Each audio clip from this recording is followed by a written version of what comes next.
On this episode, we focus on the foundation on which all successful economies are built: education. I'm Onyi Sunday, and you're watching Destination Lagos.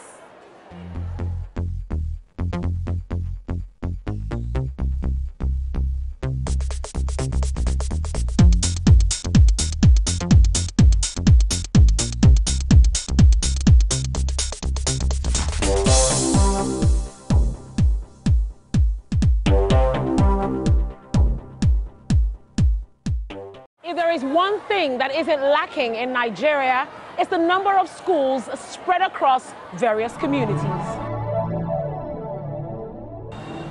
The availability of teachers in these schools and the quality of education offered is another matter.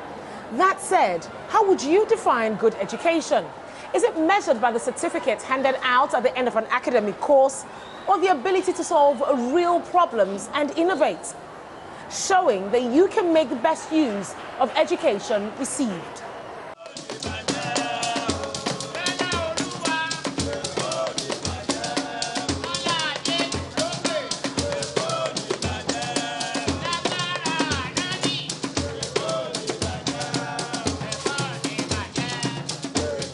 Lagos State is pushing for the latter to ensure its education sector works for the good of its economy.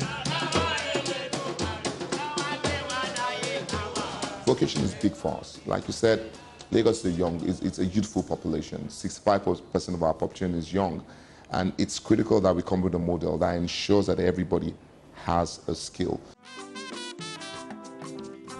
Educational institutions in Lagos State are aligning with this vision. Security is top on the list for the Lagos State government. And at a recent convocation ceremony at the Lagos State Polytechnic, drone technology proved to be an economically viable solution to enhance security.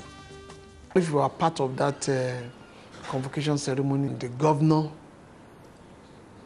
through this secretary to the state government, made a pronouncement that the government is ready for these institutions to come up with the production of drones, because it will be used for aerial surveillance.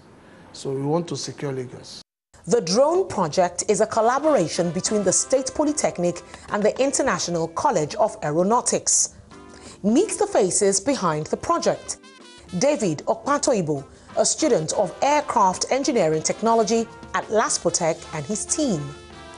They built a drone from scratch in 12 hours.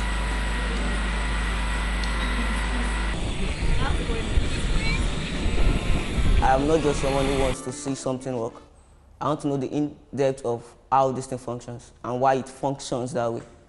So in my research and everything, and what the school has provided also, I was able to go deeply into the research. So I knew the parts I needed, the electronics, and how to couple them together. So the only thing was to get the parts and put it to work. While 17-year-old David aspires to be an aviation idol, the International Institution of Aviation and the Lagos State Polytechnic plan to mass-produce these drones.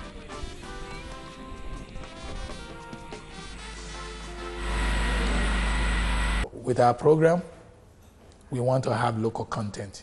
When we build for ourselves, we create jobs for our youths.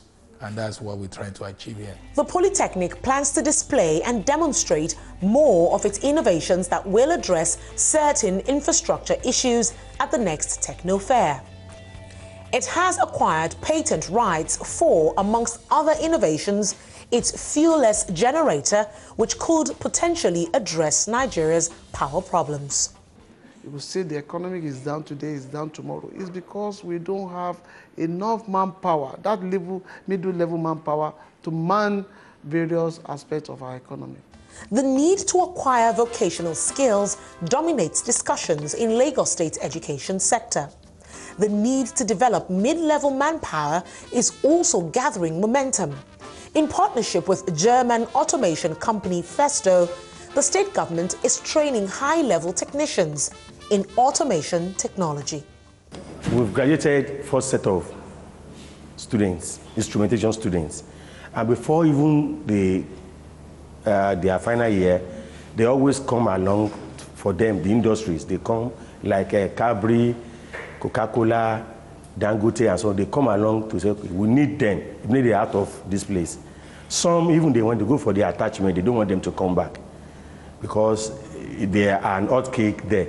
It is not the common thing you see everywhere. Competition is stiff in the fast-growing corporate world and opportunities are few. Lagos State has a different strategy to tackle unemployment. It ensures its graduates are ready to fit in and be picked by industries that need them. In collaboration with the private sector, the government set up an initiative known as ReadySetWork. ReadySetWork is an initiative targeted at final year students in our tertiary institutions in Lagos State.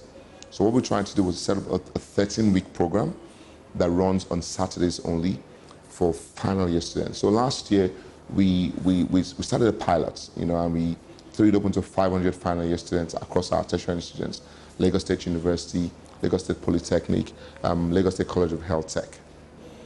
We had close to 3,000 people apply, but we picked 500.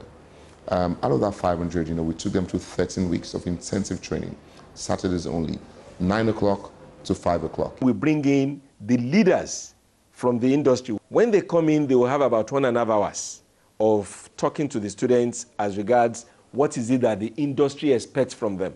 The private sector participants that we have, they will take some of these students, some of these fresh graduates, they will take them on. They will go and work with these companies over a period of about 3 months, 6 months. I can tell you by the time you go into a place like PwC for 3 months or 6 months, or you go into a place like GTB or First Bank for 3 months to 6 months, it will make a difference in your life. And that is the kind of thing we're exposing them to. Right now, our students have a sense of competition, healthy competition.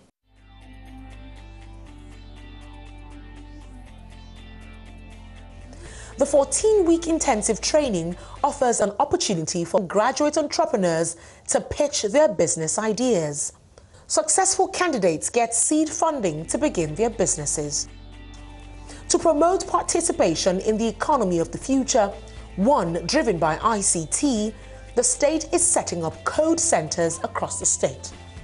These centers will cater to individuals within and outside the school system.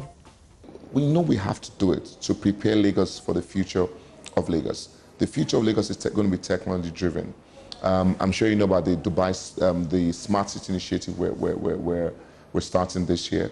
Last year, the government signed off an agreement with Dubai Smart City to set up the first smart city in Africa here in Lagos.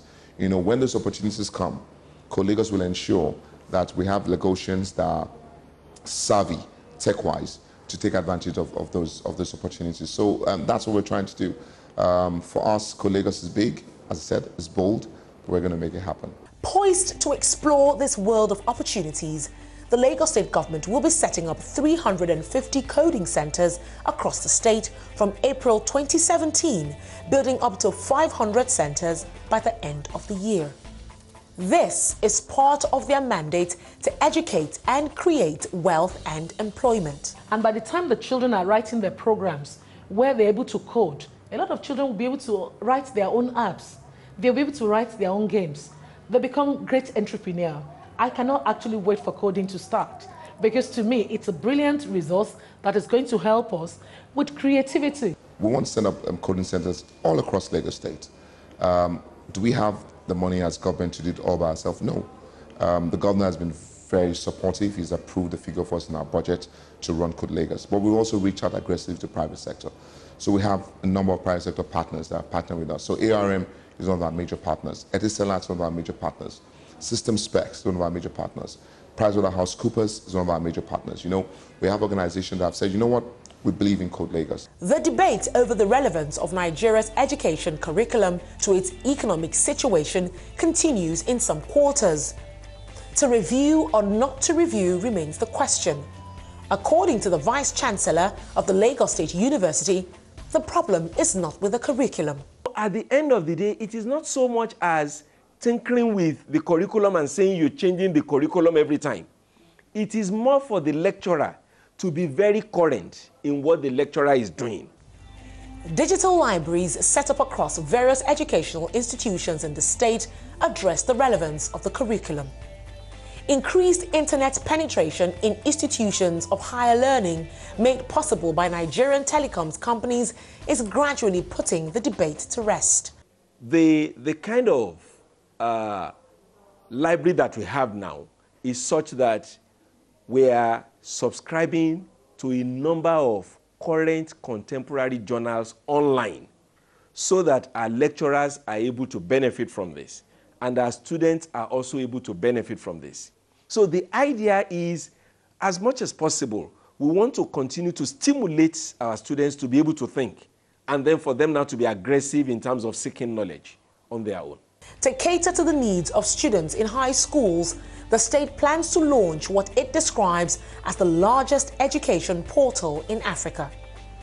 Recommended reading materials for the students are uploaded to this portal, and students will have access to these materials in and out of the school environment. Textbooks from primary school all the way to secondary school are going to be there, totally free. Videos from primary school all the way to secondary school is going to be there, totally free. Teacher guides, everything you need to succeed. The history of Lagos, the history of the Yoruba race, things that will educate and improve every student in Lagos, is on our digital library portal. Promoting literacy is a major policy thrust behind the state's education ministry. While libraries go digital, the peace and tranquility traditional libraries offer cannot be denied. An initiative that allows the private sector to adopt old libraries is yielding results. When we started, we didn't know that they are looking at us and seeing how they combine it. We started with renovation of the libraries. Now, they came in and decided to assist us because they know that government cannot do everything. That was why the banks started coming in. And as I said, but it's going to be, in fact, it's going to be a very fantastic library at the end of the day. But I hope you will see the library at the end of the day. In fact, we will invite you when we are commissioning it. They are spending a huge sum of money. The same thing with, if you get to Yaba, you think you are entering GT Bank Cup. The same thing with the Zenith Atisolo. That of Ilukuju, what they did there is fantastic. Apart from the innovation, the computers there with internet facilities has 80,000 books, 80,000, and 10 million articles. We are also using this medium to invite all other corporate organizations to come in and assist the board. These libraries will also accommodate coding centers where individuals outside the school system can get trained. German psychologist Erich Fromm posed the question, why should society feel responsible only for the education of its children and not for adults of every age?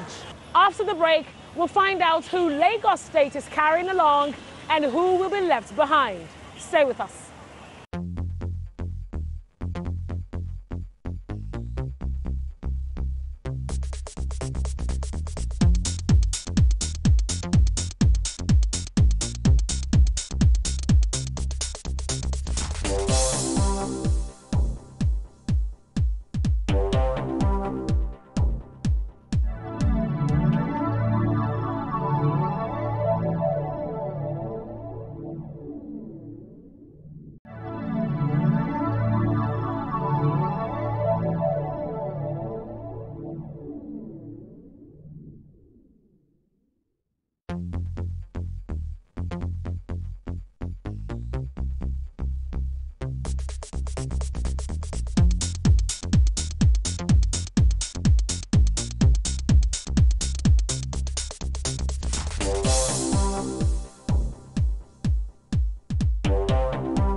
Welcome back. You're watching Destination Lagos, and we're focusing on efforts by the Lagos State government to develop a skilled and educated workforce.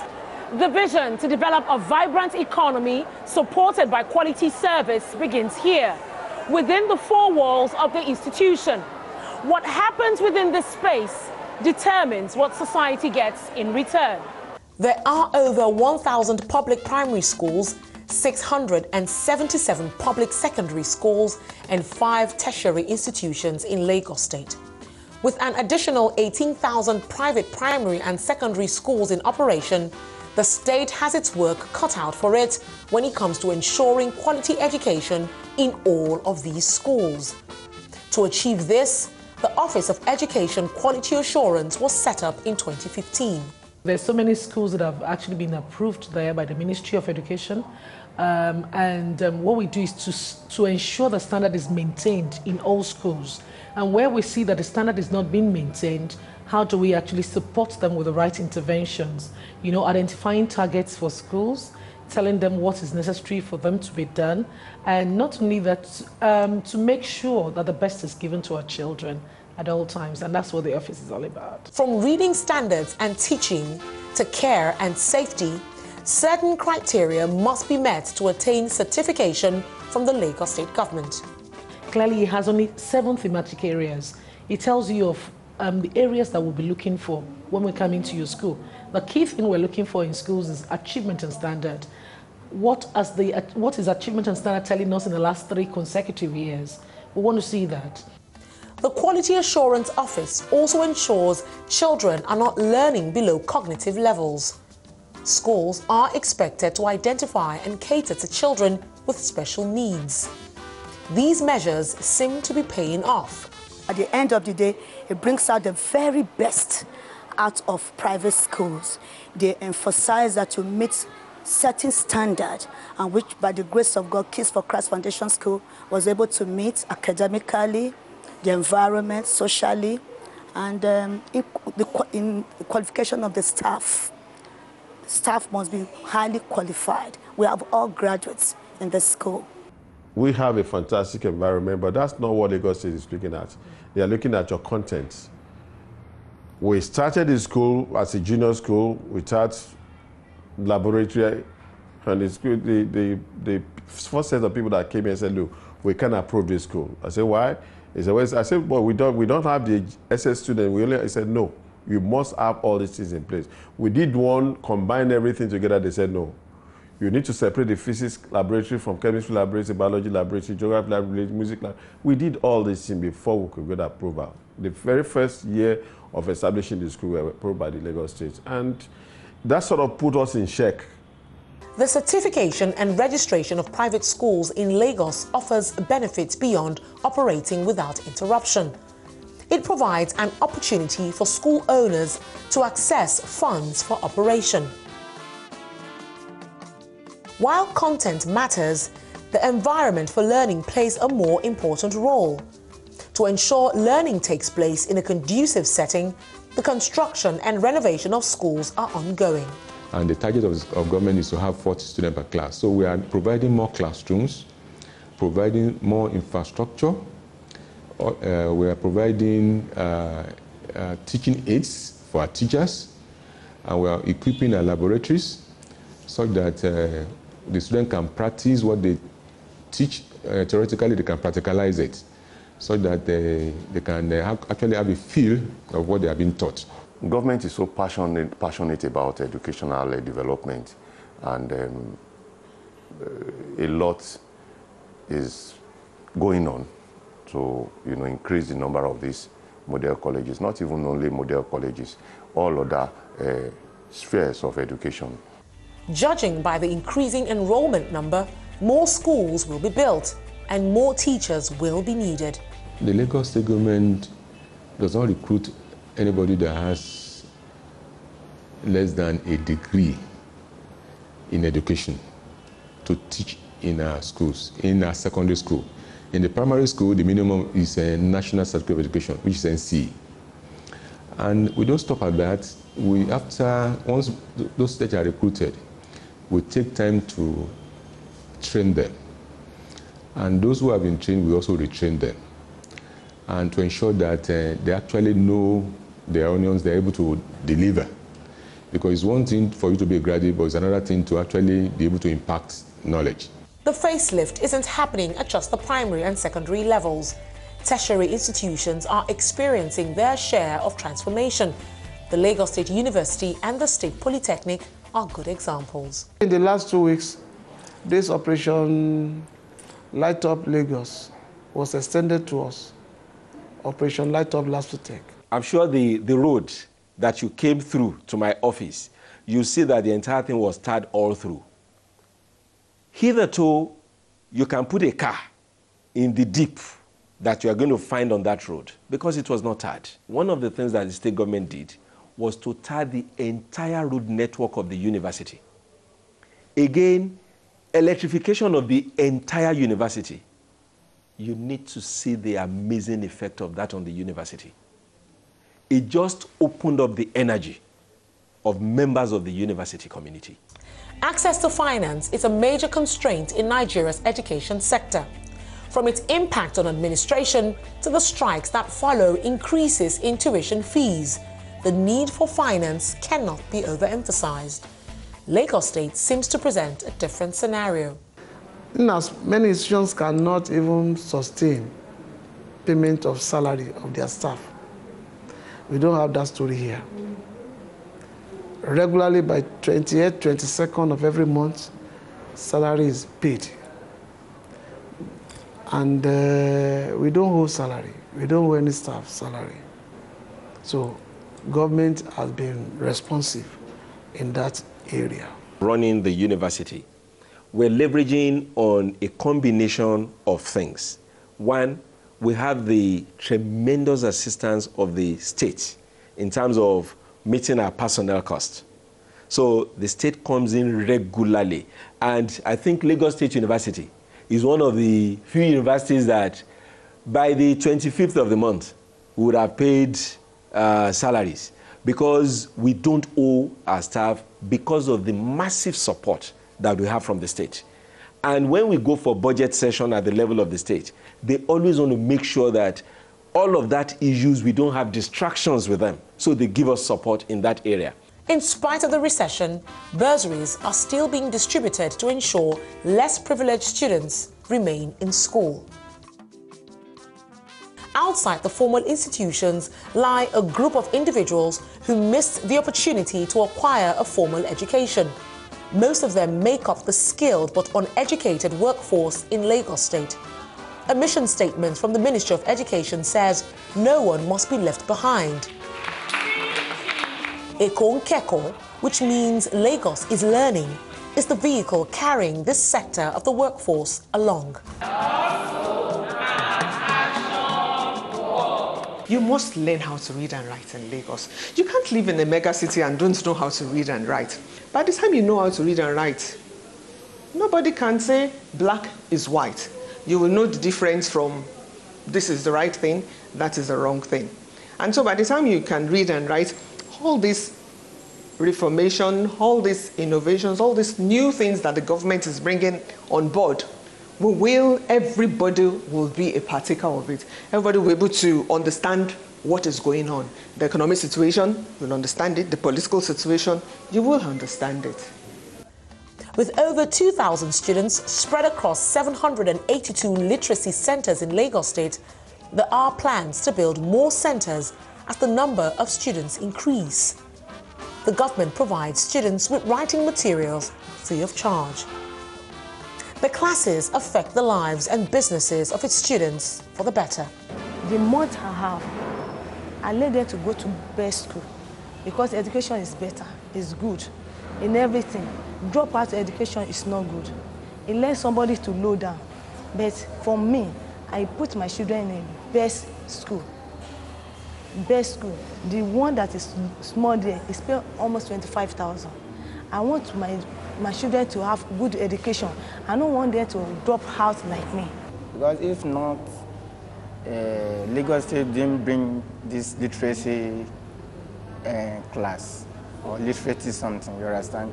I can't be able to read because I really appreciate. I am happy, but then try for us because if they are our teachers, they are trying, they are teaching us, they are cool down to teach us. Then we ask us to ask a question. Even if we are not understand, they will tell us to ask. What's the one that we don't understand it? And we are going to tell her, and we explain to us one by one. So he will teach. I really like how my auntie is teaching me. The centres are situated close to the students' business vicinity, so they don't miss out on classes or business.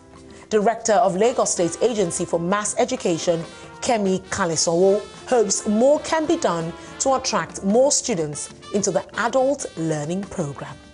Lagos State's Ministry of Education has one job: to ensure you meet the right people with the right skills.